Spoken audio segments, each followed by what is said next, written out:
कोविड-19 के बारे में बात कर चुके हैं, आफ्टर कोविड इफेक्ट्स क्या आएंगे इस पर भी बात की है, और ये भी कहा कि पसीना बहाएं लेकिन बहुत ही नॉर्मल एक्सरसाइज करके, वॉक करके बहाएं, धूप में बैठें, विटामिन डी लें, कैल्शियम लें। डॉक्टर आसिफ अली जी, आपकी बहुत सारी बातें बाद में सच साबित हुई। मैं देखता हूँ कि कई डॉक्टर ऐसे हैं जो पहले कभी विटामिन डी नहीं लिखा करते थे, कैल्शियम की टैबलेट नहीं लिखा करते थे। मेरे अपने डॉक्टर हैं, वो भी अब हमको विटामिन डी हफ्ते में एक बार खाने को बोलते हैं, और रोज़ाना कैल्शियम की गोली उन्होंने हमारी दवाओं में शामिल कर दिए। इसका मतलब कि कोविड के बाद लोगों को बहुत चीज़ों को अलर्ट मोड पर रखना है, खासतौर से हेल्थ के बारे में आपकी राय। थैंक यू राघवन जी, आपने मुझे एक बार फिर से बुलाया इस मुद्दे पे अपनी राय रखने के लिए। मैं ये बताना चाहूँगा कि किसी भी मकान की खूबसूरती इस बात की निशानी नहीं है कि वो गिरेगा नहीं जी। अगर मकान का बेस स्ट्रक्चर मजबूत है तो उसके बने रहने की संभावना सबसे ज़्यादा रहती है। आपने देखा होगा कि हज़ारों सैकड़ों साल पुराने महल आज भी बरकरार हैं और नए मकान पानी के तेज़ बहाव में बह जाते हैं। इसका ये मतलब है कि अगर बॉडी का बेस मजबूत नहीं है तो बॉडी कमज़ोर रहेगी जी। ये बात मैं इसलिए कह रहा हूँ कि पिछले कई दिनों में हमने देखा कि कई सेलिब्रिटीज़, कई यंग, जो अभी आपने जिक्र किया जिस बारे में कि यंग लोग जो हैं वो कोलैप्स हो गए और उनकी डेथ हो गई। मैं साइंटिफिकली इसको समझाने की कोशिश करूँगा। बॉडी का जो बेस होता है वो विटामिन से, मिनरल से, इन सब चीज़ों से तैयार होता है। जो दो विटामिन हैं वो बहुत इंपॉर्टेंट है। एक है विटामिन डी, जिसके बारे में मैं अक्सर जिक्र करता हूँ। विटामिन डी जो होता है वो हमारे मसल्स के लिए बहुत इंपॉर्टेंट होता है, और हार्ट जो होता है एक मस्कुलर ऑर्गन होता है। अगर हार्ट की मसल्स स्ट्रांग नहीं होंगी तो वो पंप ठीक से नहीं करेगा। ये बात हुई विटामिन डी की। अब हम बात करते हैं विटामिन बी12 की। मैं विटामिन बी12 की बात इसलिए कर रहा हूं कि आपने सिद्धार्थ शुक्ला की बात करी कि वो जिम भी जाते थे, उनकी बॉडी भी बहुत स्ट्रांग थी, और लोगों में ये मैसेज ना पहुंचे कि जिम जाने से हार्ट अटैक होने के चांसेस बढ़ जाते हैं। मैं सिर्फ ये करेक्ट करना चाहता हूं कि क्यों ऐसा हो जाता है। कई लोगों के साथ जो बॉडी बिल्डर होते हैं वो कोलैप्स हो जाते हैं। देखिए, बॉडी में एक सबसे इंपॉर्टेंट चीज होती है विटामिन बी12। अगर जो लोग जिम जाते हैं वो अक्सर प्रोटीन पाउडर लेते हैं, और प्रोटीन पाउडर से इंटेस्टाइन में इंटेंसिक फैक्टर होता है जो डिस्टर्ब हो जाता है, जिसकी वजह से विटामिन बी12 का एब्जॉर्प्शन नहीं होता है। और विटामिन बी12 अगर बॉडी में कम है तो एक केमिकल होता है जिसे हम होमोसिस्टीन कहते हैं।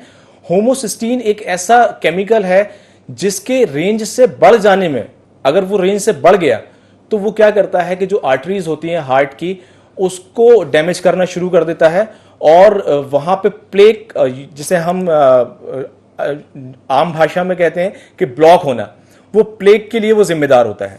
आप चाहें तो इसको दोहरा दें, क्योंकि लोग जो सुनने वाले हैं ये जो मेडिकल टर्म है उसको समझ लें ठीक से। हाँ, अब समझिए इस बात को कि अगर मैं जिम जा रहा हूं और मुझे एडवाइस किया गया है कि आपको प्रोटीन पाउडर जरूर लेना चाहिए, और आप प्रोटीन पाउडर का सेवन ज्यादा कर रहे हैं, तो उस प्रोटीन पाउडर से होगा ये कि आपकी इंटेस्टीन, जो आपकी छोटी आंत है या अमाशय, स्टोमक जो है, वहां की एक दीवार जो होती है वो खराब होना शुरू हो जाती है, जिसकी वजह से बॉडी में विटामिन बी12 का एब्जॉर्प्शन नहीं हो पाता है।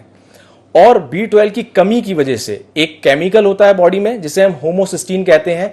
अगर होमोसिस्टीन अपनी रेंज से ज्यादा हो गया तो उसकी वजह से हार्ट की आर्टरीज जो होती हैं वो डैमेज होना शुरू हो जाती हैं, और एक्यूट मायोकार्डियल इंफार्क्ट जिसे हम कहते हैं, एकदम से हार्ट कोलैप्स हुआ और आदमी खत्म हो गया।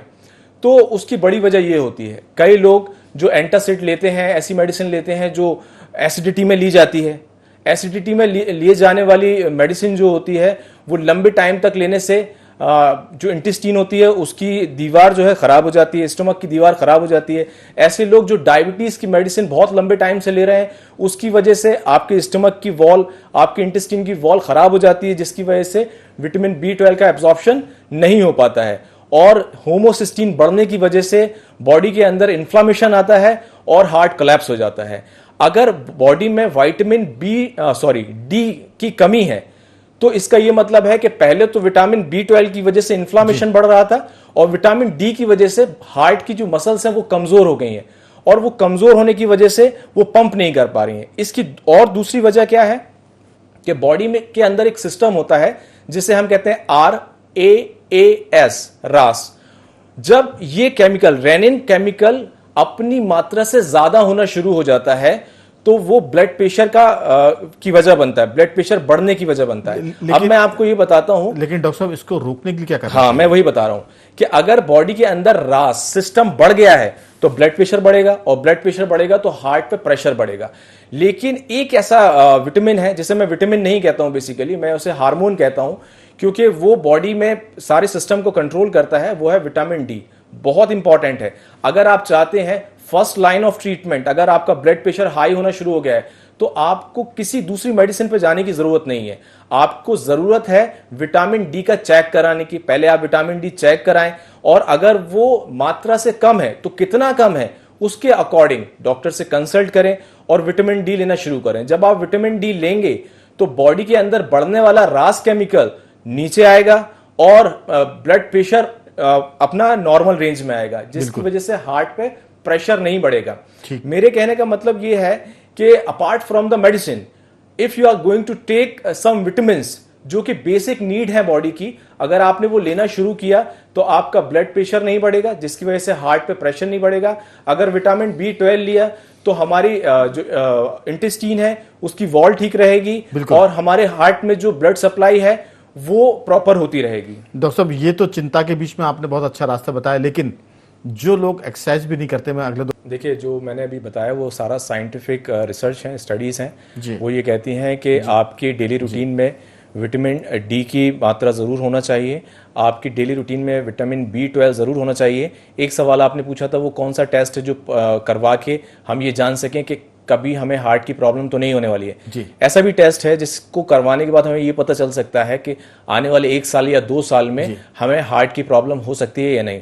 उसका नाम है high sensitivity C reactive protein, जिसे HSCRP कहते हैं। अगर आप उसे करा लेते हैं और उसकी रेंज ज्यादा होती है तो वो इस बात की निशानी होती है कि आने वाले 1 साल में या 2 साल में आपको हार्ट अटैक भी हो सकता है और हार्ट की डिजीज भी हो सकती है।